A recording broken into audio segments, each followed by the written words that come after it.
somebody was there with us. Somebody that we can't see is pushing the buttons in front of our eyes. And I back up. I'm like, man, whatever this is, it's right next to me. Hello darlings, welcome to my channel. Today I'm going to be sharing a storytime video of a paranormal experience that I had that actually convinced me that there is some sort of life after death. And I've never been the type of person to seek out experiences. I never asked for any of these types of things to happen. So for those of you who are really intrigued by the paranormal world and really want to experience certain things, once you do experience something, you're gonna wish that you hadn't. I never really believed people when they would tell stories about their experiences with ghosts and the paranormal world. You know, I was always polite and told them that I believe them. I just always chalked it up to be, there had to be some sort of explanation for it. But the story I'm about to share with you today has changed my mind. If you're a skeptic, it'll probably change yours too. And before I jump into the story, I have to give some background on David's home. His home has actually been investigated on pretty much every single paranormal TV show that's out there, such as Ghost Hunters, Ghost Adventures, and many, many more, including investigations done by mediums, parapsychologists, and there was even a parapsychologist who's done over 4,000 investigations in his whole life, and he's even said that he would never step foot in David's home ever again. So pretty much on every single TV show that his home has been featured on, his home just had so much activity, and the theory that the investigators had as to why his home was so active, his home literally was built 150 feet away from where the Charles Manson murders took place. And if you're unfamiliar with the Manson murder case, it's the most famous murder case in Hollywood history. Actress Sharon Tate and her unborn child was murdered there along with few other people. So this mass murder took place down the street from David's home. But David actually has another explanation that's a lot more interesting than that as to why his home is just such a hotspot for so much activity. But I'm gonna get to that explanation later on in the video. Keep in mind, as a warning, before I start the story, I have to mention that I will be including actual evidence and videos from the night and the moment that what I'm about to tell you took place, and I will actually be sharing some EVPs that I caught there. And if you're unfamiliar with what an EVP is, it's an electronic voice phenomena. So the theory is that when ghosts try to communicate with us, it can't be heard with the human ear, but their voices can be imprinted onto a recording device so that upon playback we can actually hear their voices coming through. And if you've ever seen the movie White Noise, it's basically the same idea. So because EVPs are one of the most uncomfortable and terrifying pieces of paranormal evidence that one can ever experience, I will be giving you guys a warning right before I play the actual video footage and the EVP so that you guys can either choose to stay and continue listening and watching or to click out of the video. Without further ado, let's go ahead and get started on the story. So back in July, Chris and I were actually invited to David's birthday barbecue, and it was held at his home in Beverly Hills. So keep in mind that David's home is just this amazing 3-story house that's built on the edge of a hill overlooking this lush green canyon. So we arrived about 7:30. The sun was still out, but it was starting to set. And so we arrived thinking that we were just gonna do the normal birthday party thing. I didn't think that we were going to have anything to do with anything paranormal whatsoever at his home. Chris and I ended up walking around the home and mingling with a bunch of the guests, and we ended up making our way around to a nice couple whose names are Tim and Shannon. And while we were talking to them, our conversation drifted into more of the paranormal topic, and Tim started telling us about the stories of his experiences at David's home that he had during some investigations and ghost hunts that David held. And so we were just really drawn in by everything that he was telling us. So Tim actually ended up taking us around David's home. So we walked around all the levels of the house, and keep in mind that David's home is actually 3 stories tall. So when you enter the front door, you're actually ending up at the top level of the house, and then there's the middle, and then there's the lowest level. In order to get to the middle and lowest levels, you have to take the spiral staircase that goes down in the back of the house. As we were doing this walkthrough, and Tim was showing us all the hot spots of the interior and the exterior of the house, and explaining what happened here during this episode, what happened in here that a medium had explained. So we were very familiar with what an EVP was going into this.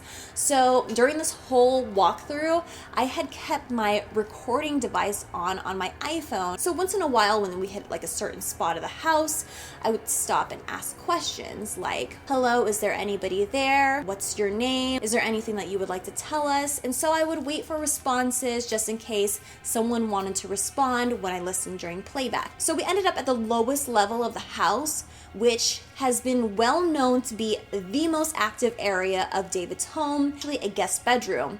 And I can't even tell you how many things have happened in that room, just from all the TV show episodes, just from like YouTube videos that is on David's channel, and just like the stories that we would hear from all these people, just all these things occurring specifically in this bedroom. So just this guest bedroom alone, multitudes of activity. Chris and Tim actually talked about possibly doing an EVP session, sitting there in the dark and just talking to a ghost. I was just too scared, even though I knew nothing would happen because I didn't believe in that stuff at the time. The idea of sitting in complete darkness, anticipating something to happen, I knew that I would just freak out, and I was at a birthday party and I just didn't feel like being scared that night. And so we ended up going back upstairs. So after eating and having some cake, Chris and I mingled a little bit more with the guests, and we ended up in one of the rooms in the party where it had a huge fish aquarium, and it actually had the stereo system that was playing the music for the party. There was a group of guys that were chatting in front of the aquarium, and we were kind of like eavesdropping on their conversation because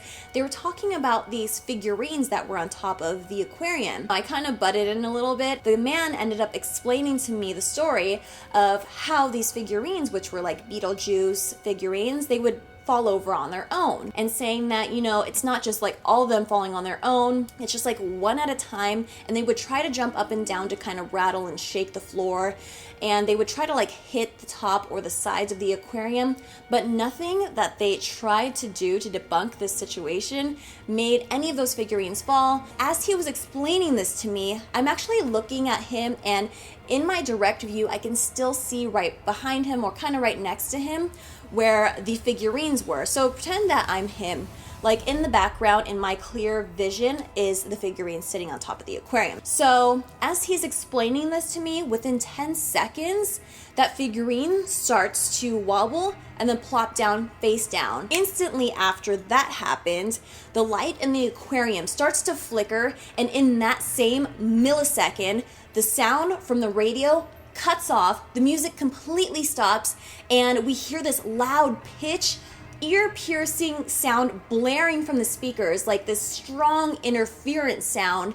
And so David rushes over to see what's going on because it completely ruined the vibe of the party. You know, the music's cut out and everything, and you know, he's just trying to figure out what's going on, and he's thinking that, you know, somebody maybe bumped into the speaker or something. And I didn't want to explain what I thought happened because I couldn't even say what happened.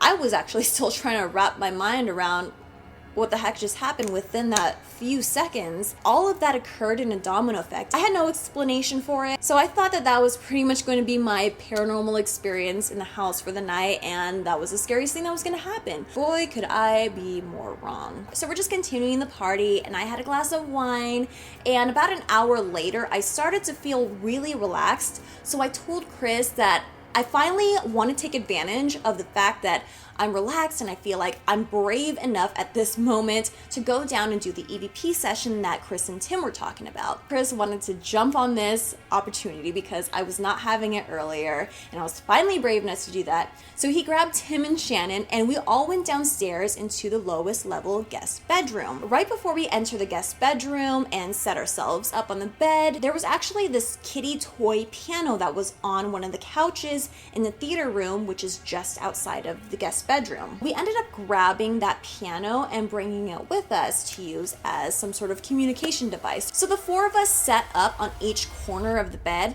I'm on the back head of the bed on the left side, and Chris is directly in front of me at the foot of the bed, and the other couple is directly on the other side. So we placed the piano at the end of the bed between Chris and Shannon. Since I was the one recording EVPs earlier, I decided to use my phone as the recording device for our EVP session. So I take my phone, I turn turn on the recording app and I place it directly in the center of us, just behind the piano. So it's actually been said by mediums that there's a little girl down there, and so we had went into this EVP session attempting to communicate with her. So we're all sitting there on the bed in complete pitch black. Nobody's making a sound. We're all just being quiet. And so I start asking questions.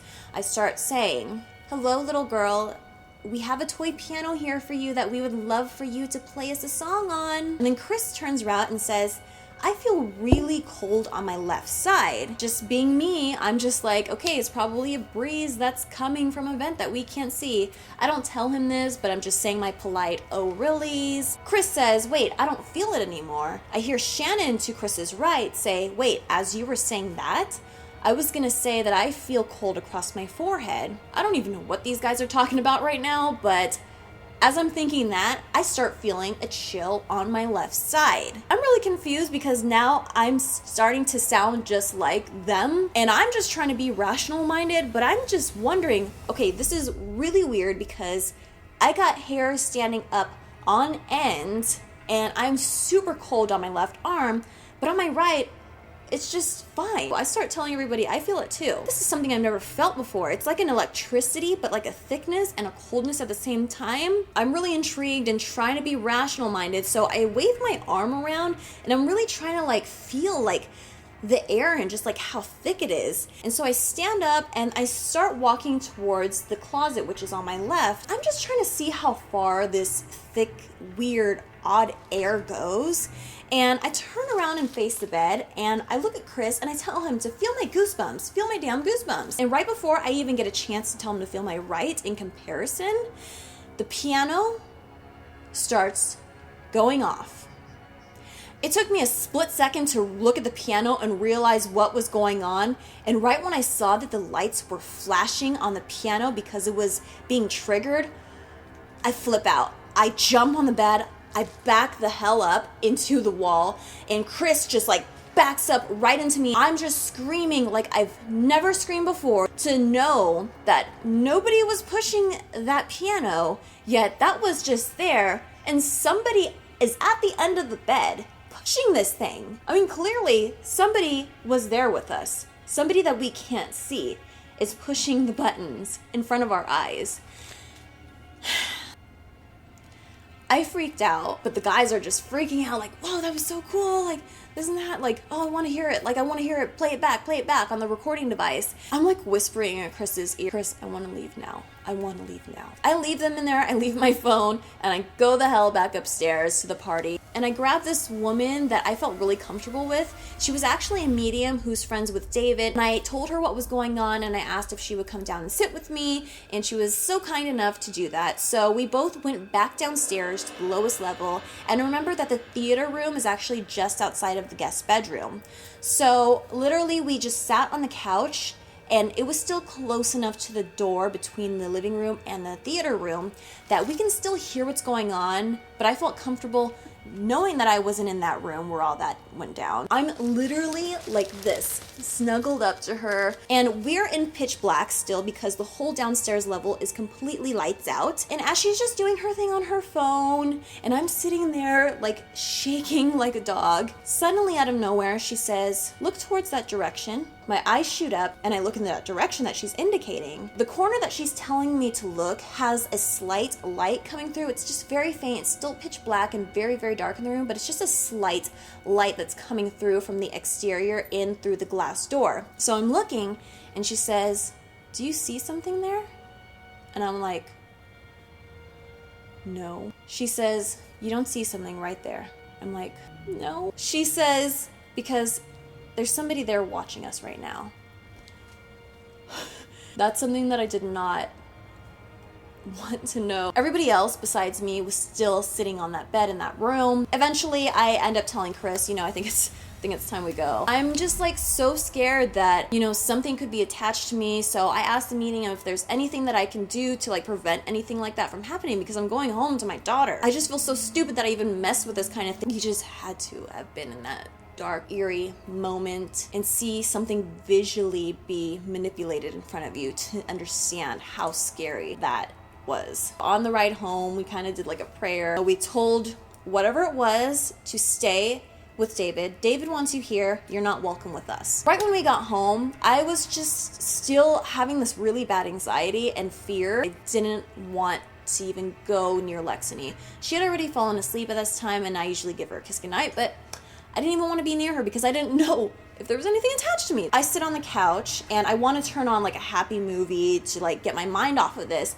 And so Chris takes my phone, grabs some headphones, and is sitting on the opposite end of the couch. So he tells me that I really want to listen to the piano going off. I just want to hear it again. So as I'm watching TV and Chris has got his headphones on, staring down at the ground, really intently listening to this, suddenly I see him rip the headphones off of his head, and he's just directly staring at me in dead silence with tears in his eyes. And I tell him, no, do not tell me anything. And I'm freaking out inside. I'm like, whatever you just heard that's making you cry right now, I don't want to hear it. Chris just slowly puts his headphones back on, and I just see this look in his face that I've never seen before. And so he plays whatever it was back, and he's listening closely again, and I see him take it off. Give it here. Let me listen to it, because I can probably tell you right now what it probably was. He says, no, I don't want you to hear it because you're just gonna freak out. I'm like, just let me listen to it. We can probably figure this out. There's probably a rational explanation for whatever you're hearing. So I put the headphones on. He's playing it back for me. And he's playing the moment where we were all talking about the coldness on our bodies and around where the piano goes off. So I'm listening to that whole moment, and suddenly I hear clear as a bell, very close and very loud and very angry voice say, hello, why are you in my bedroom? That shit was recorded on my phone, and my eyes start to tear up. How do you explain that? When you're hearing back this whole EVP session, you can hear that there's a clear distance between all of our voices between the phone. But this voice sounded like it was an inch away from my phone. So I'm trying to convince myself that it had to have been one of the other guys. Chris sends it over to Tim. Tim sends it over to David, and David says, you know what? I was actually videotaping in that room as you guys were down there. David actually has 20 surveillance cameras in his home because his home is so active and he needs to always be prepared to capture evidence. We end up getting the video footage, and this is really good quality surveillance footage. Upon playing it back, I was expecting to see one of the guys' mouths move as that was speaking. It just had to be. That would be the only logical explanation. Not one spoke those words. Not one living being in that room that night spoke those words. I'm just really scared because this thing was recorded on my phone. It's literally still on there. Chris doesn't want me to get rid of it because it's the original file. If we put it on anything else, you know, people could say that it's like probably been altered or edited in some way, and I can tell you that this was not from YouTube. This was not just from a TV show. This was from my phone and my own experience, and that right there is scary. Anyway, like I mentioned, you guys, I will be playing the evidence, and as a bonus for you guys, David was actually nice enough to invite us back into his home specifically for this story time video so that I can actually give you guys a tour and show you where everything went down and kind of give you guys like a tour and like a vlog around David's home where you guys can meet him and see everything that I'm talking about. So without further ado, I'm going to go ahead and play the evidence right now.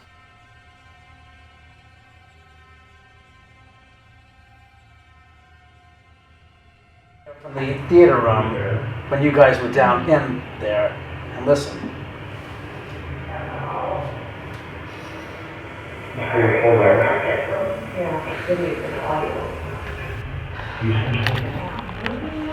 We did not hear that live. No, you didn't hear that. Now I'm going to show you the actual video. You are there's Tim and what's her name, and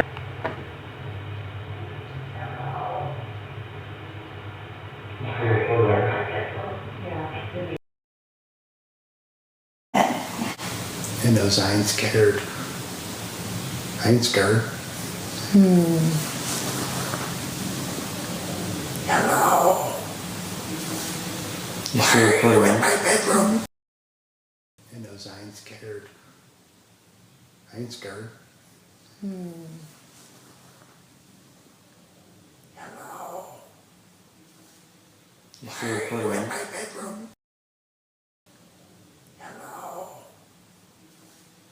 You still recording? In my bedroom. Hello. You still recording? In my bedroom. It says hello, why something, and then because Tim talks over him, in my bedroom. Are you in like, hello, why are you in my bedroom? Yep. Christine's talking.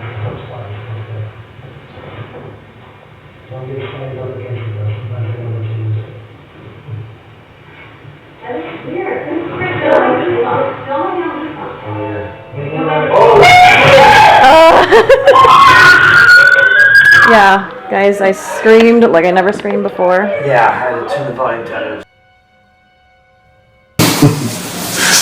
That is weird. It's like goosebumps. Feel my damn goosebumps. You feel my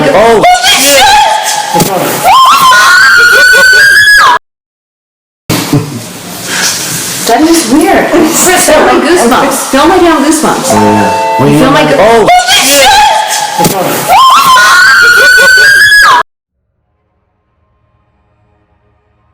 And also, just for the purpose of bringing somebody else in there that was from that night into the story time, I want to bring Chris in here so that he can kind of tell you and you guys can kind of get a feel from his perspective of that evening. So I felt something and I was like, man, I'm feeling cold. And I'm like reaching out and I'm like, it's super cold on my left hand side. Someone had asked me, well, do you still feel it? And I'm like, no, I don't feel it anymore. Yeah. Right as I said that, Shannon, the gal that was with us, was like, right when you said that, I felt it on my forehead, moving from person to person. And so I was like, this is already, now you're like uneasy because it's like happening to everyone. She gets up and I'm like, okay, I'm just sitting here. It's pitch black. I'm not seeing anything. And all of a sudden the piano just goes off. And I like back up. I'm like, man, whatever this is, it's right next to me. Yeah. So I'm like, no, I'm not. I'm backing away from it. Well, I mean, I wanted to hear everything happen. I wanted to play back that memory in my head, right? So I grabbed her phone and I immediately had to listen to the audio. So I grabbed the headphones, put it on, start playing. When we were all talking about we could feel the air, you can hear something. And you guys got to pay attention to it. You can really, it's clear as day. It's not any of us talking. In the audio clip, you can clearly hear a voice say, hello, why are you in my bedroom? I'm like in shock because I've never heard of EVP ever in my life. I've experienced things and we can talk about those things later. That could be another story time or whatever. But never heard of EVP before. Never thought I'd ever catch an EVP, but this was like clear as day. We did not hear that with our own ear. We can actually play the audio from the phone for them. Not edited. We'll play it directly from the phone if you guys don't believe us. So I'm opening up my voice memo, which every iPhone comes with that, and I'm gonna play the recording. And show them that this is like it says new recording. So you guys can see that this is the voice memo app, and I'm gonna play that night. It says new recording. So it says new recording 7/24/16. So I have to hold it up to my mic right now.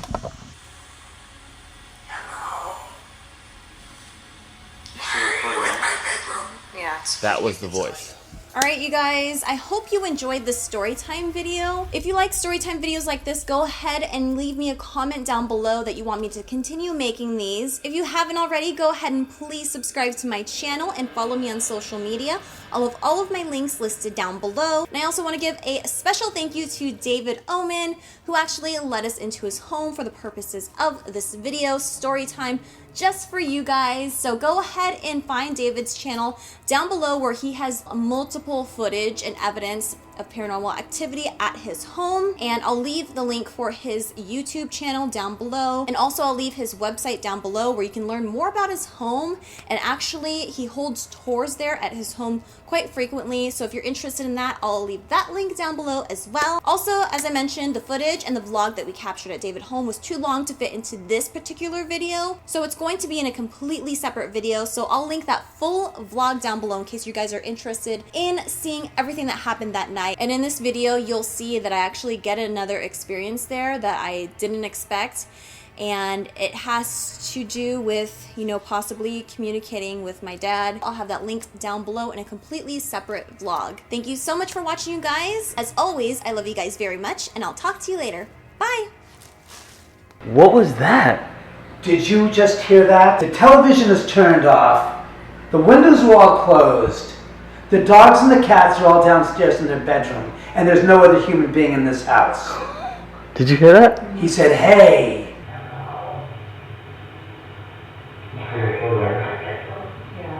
Somebody's brushing up against you right now. You have somebody that's around you. Yeah. Now, Your now grandfather. it's all. Somebody around you. I keep on hearing your grandfather. Could it be my dad? Christine, just ask if it's your father. Very funny. He goes, who else am I going to haunt? And he just said, he goes, your mother? He Stop. shakes his head laughing. Are you kidding me? No, what? I'm telling you, I'm closing my eyes because he says, shut your eyes and let me talk to you. It makes a lot of sense. No, it does.